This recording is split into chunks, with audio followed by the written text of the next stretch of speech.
With a lot of people getting the Mavic Mini during the holidays, I thought I'd make a video giving you some tips of things that you should know about this drone.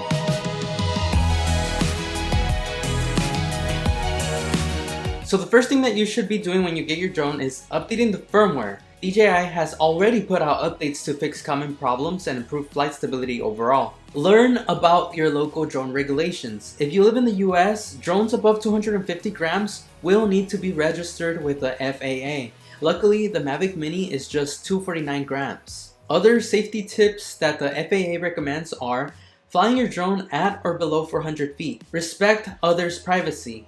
Don't fly near other aircraft. Don't fly over groups of people. Don't fly under the influence.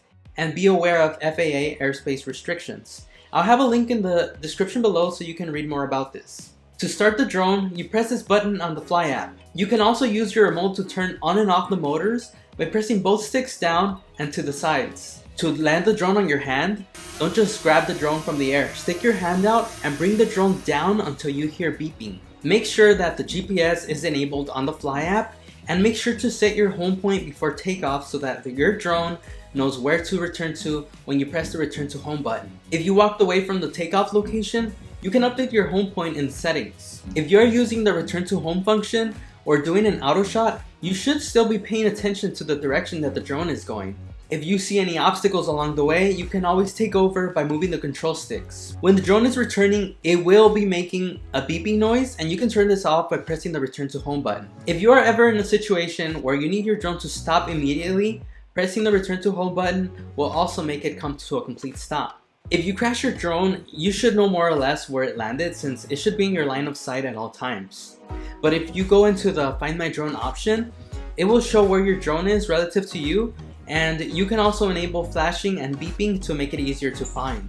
Manual camera settings are currently only available for photos, so for now you can take advantage of the auto exposure lock in video mode so your exposure at least stays consistent. You can also check on your exposure using the histogram and turning on the overexposure warning in advanced settings. Learn how to use the 3 shooting modes on this drone, which are Sport, which will allow your drone to move around faster, Position, which allows you to move the drone at a normal speed, and Cinesmooth, which will slow down your drone for those cinematic shots. That brings us to our next tip, which is making sure to move your drone slowly when trying to get those cinematic shots. You generally don't want your drone to be making sudden movements anyways, and it's also a good idea to aim for longer shots since you can always trim the footage later. You can also point the camera up by an extra 20 degrees by going into Settings, Control, Advanced, allow upward gimbal rotation. If you want to check if your batteries are charged, you can connect them to the charging hub and press the function button on the side to show the LED indicators. The LEDs will automatically turn on when you place the battery into the hub. If you do not have a charging hub, you can check the battery levels on the drone by pressing the power button. While connected to the Fly app, you'll be able to see the battery percentage on the top right. Pressing the battery icon will show your battery temperature, voltage, and current flight time. As I mentioned in my unboxing video, the charging hub charges the battery in a sequence, meaning it charges one battery at a time. It'll first start charging the first one, then the second, then the third. You can do what I did and just leave 2 batteries in the hub and leave the 3rd battery charging inside the drone. You should not be using the batteries until they are fully drained. Always make sure that there is enough battery left for the drone to return.